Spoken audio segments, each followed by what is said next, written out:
ஒரு நல்ல ஸ்கிரிப்ட்ல நல்ல டேரக்டர் கிட்ட பண்ணும்போது நம்மளுக்கு வந்து அவங்களுக்கு தெரியும் இது வந்து இவனுக்கு கொஞ்சம் காம்ப்ளிகேட்டடா இருக்கும், அதை வந்து நம்ம இந்த மாதிரி கொண்டு போகலாம் அப்படின்றது. நான் வந்து அந்த ட்ரீம்ஸ் படம் பண்ணும்போது அவர் எப்பவுமே ஒல்லியா தான் இருப்பாரு, அப்ப ரொம்ப ஒல்லியா இருப்பாரு. அப்போ வந்து அந்த மன்மதராசா சாங் வந்து பெரிய ஹிட். ரொம்ப சைலண்டா இருப்பாரு, பேச மாட்டாரு யார்கிட்டயுமே. ஏன்னா அவருக்கே அந்த புதுசு இல்ல, நம்மள ஒத்துப்பாங்களா, ஹீரோ மெட்டீரியல்னு இல்லாம ஒருத்தர் வந்தார்ல, சோ அதனால அவருக்குள்ள அந்த பேசுறதுல வந்து ஒரு சின்ன தயக்கம்லாம் இருந்தது.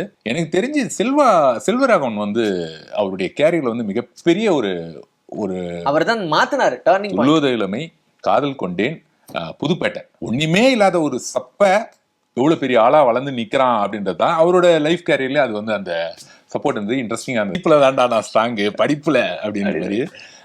அவ்வளவு பெரிய இதெல்லாம் இல்ல, லாஸ்ட் பெஞ்ச் ஸ்டூடெண்ட் தான். ஆமா, என்ன இந்த லாஸ்ட் பெஞ்ச் ஸ்டூடெண்ட்டுக்கு வந்து என்னன்னா ஒரு அட்வான்டேஜ் வந்து ஃப்ரெண்ட்ஸ் நிறைய இருப்பாங்க. செக்க போடு ராஜா, இனிமே இப்படிதான் எல்லாத்துலயும் உங்க பேர் ரவி தான்.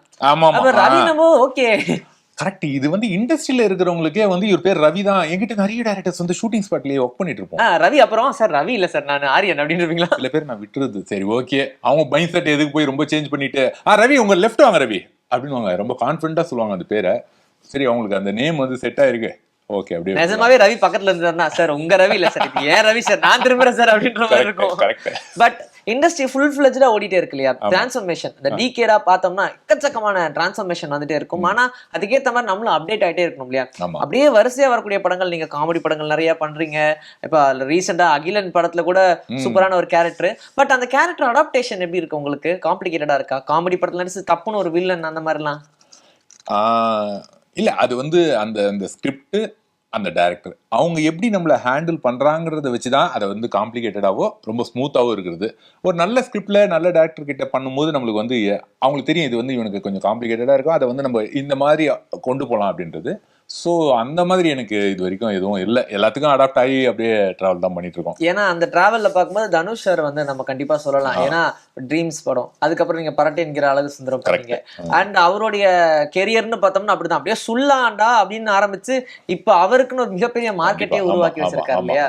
ஸோ அவரோட டிராவல் எப்படி இருந்துச்சு உங்களுக்கு தொடர்ச்சியா? தனுஷ், நான் வந்து அந்த ட்ரீம்ஸ் படம் பண்ணும்போது அவர் எப்பவுமே ஒல்லியா தான் இருப்பாரு, அப்ப ரொம்ப ஒல்லியா இருப்பாரு. இவரு தான் அப்போ வந்து அந்த மன்மதராசா சாங் வந்து பெரிய ஹிட்டு. ஸோ இவர் கூட நம்ம பண்றோம் அப்படின்றது ஸோ ஹாப்பியா இருந்தது. அதே மாதிரி தான் ரொம்ப சைலண்ட் தான், ரொம்ப சைலண்டா இருப்பாரு, பேச மாட்டாரு யார்கிட்டயுமே. ஏன்னா அவருக்கே அந்த புதுசு இல்ல, நம்மள ஒத்துப்பாங்களா. ஏன்னா அப்ப நிறைய விமர்சனங்கள் வர அவரை பத்தி, பயங்கரமான விமர்சனங்கள். கரெக்டான அந்த ஹீரோ மெட்டீரியல்னு இல்லாம ஒருத்தர் வந்தார்ல, ஸோ அதனால அவருக்குள்ள அந்த பேசுறதுல வந்து ஒரு சின்ன தயக்கம்லாம் இருந்தது. அப்படியே அந்த சைலண்டா எல்லாத்தையும் அப்சர்வ் பண்றது, அப்படியே வந்து எனக்கு தெரிஞ்சு செல்வராகவன் வந்து அவருடைய கேரியர்ல வந்து மிகப்பெரிய ஒரு அவர் தான் மாத்தினாரு டர்னிங் பாயிண்ட். துள்ளுவத இளமை, காதல் கொண்டேன், புதுப்பேட்டை தான் அவங்க ரெண்டு பேருடைய காம்பினேஷன்ல வந்து ஒரு மிகப்பெரிய பிளாஸ்ட். அதுக்கப்புறமா கண்டிப்பா இவரை வந்து ஹீரோவா ஏத்துக்கிட்டு தான் ஆகணும்ன்ற மாதிரி ஆயிடுச்சு. ஏன்னா கதை அப்படிதானே.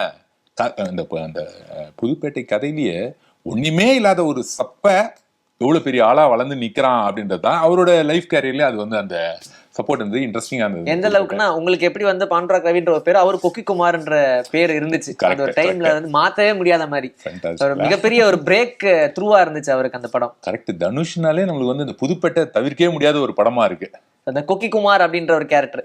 அதுக்கப்புறமா கூட ஏதாவது ஒரு ரெசம்பிளன்ஸா கொக்கி குமார் மாதிரி அவர் கெட்டப்ல வந்தா கூட எல்லாருக்கும் ஒரு ஹைப் வந்துடும். அந்த புதுப்பேட்டையோட ஹைப் மைண்ட் செட்லயே இருக்கும் அப்படின்ற. கரெக்ட். ஆமா, ஐஸ்வர்யா அவங்க பண்ண படத்துல கூட அப்படிதானே வருவாரு, ஒரு கொக்கி குமார்ன்ற பேர்ல கிளைமேக்ஸ்ல வருவாரு. சோ அப்புறமா படங்கள்ல நடிச்சுட்டே இருக்கீங்க இல்லையா, உங்களுக்கு வந்து என்னைக்காவது யோசிச்சிருக்கீங்களா ஒருவேளை நம்ம படத்துல எல்லாம் நடிக்காம ஒரு நடிகன் ஆகாம இருந்திருந்தோம்னா நம்ம என்ன பண்ணிருப்போம் என்னைக்காவது யோசிச்சிருக்கீங்களா? நான் யோசிச்சிருக்கேன். நம்ம என்னடா பண்ணுவோம், ஆக்டிங்னு இல்லைன்னா என்ன பண்ணுவோம்னா ரொம்ப சிம்பிளா நடிக்கிறதுக்கு ட்ரை பண்ணிட்டு இருப்போம் அப்படின்னு தான் தோணுச்சு பதில. நடிக்க ட்ரை பண்ணிருப்போம் அவ்வளவுதான், அப்படிதான் தோணுச்சு எனக்கு. சீரியஸாவே வந்த பதில் தான். ஏன்னா அது சின்ன வயசுல ஒரு முடிவானது வந்தாச்சு இங்க.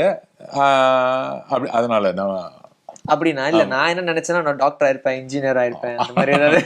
அதெல்லாம் இல்ல, நடிகனா. படிப்புல நீங்க எப்படி?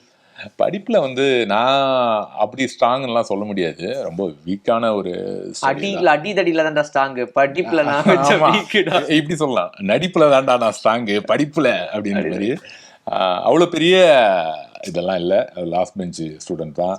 ஆமா, என்ன இந்த லாஸ்ட் பெஞ்ச் ஸ்டூடெண்ட்டுக்கு வந்து என்னன்னா ஒரு அட்வான்டேஜ் வந்து ஃப்ரெண்ட்ஸ் நிறைய இருப்பாங்க, செம்ம என்டர்டெய்னிங்கா இருக்கும், செம்ம ஃபன்னா இருக்கும். So okay. இப்போ நீங்க ஸ்கூல் டைம்ல அடிதடி எல்லாம் பண்ணதுண்டா? அடிதடிலாம் பண்ணது இல்லையா?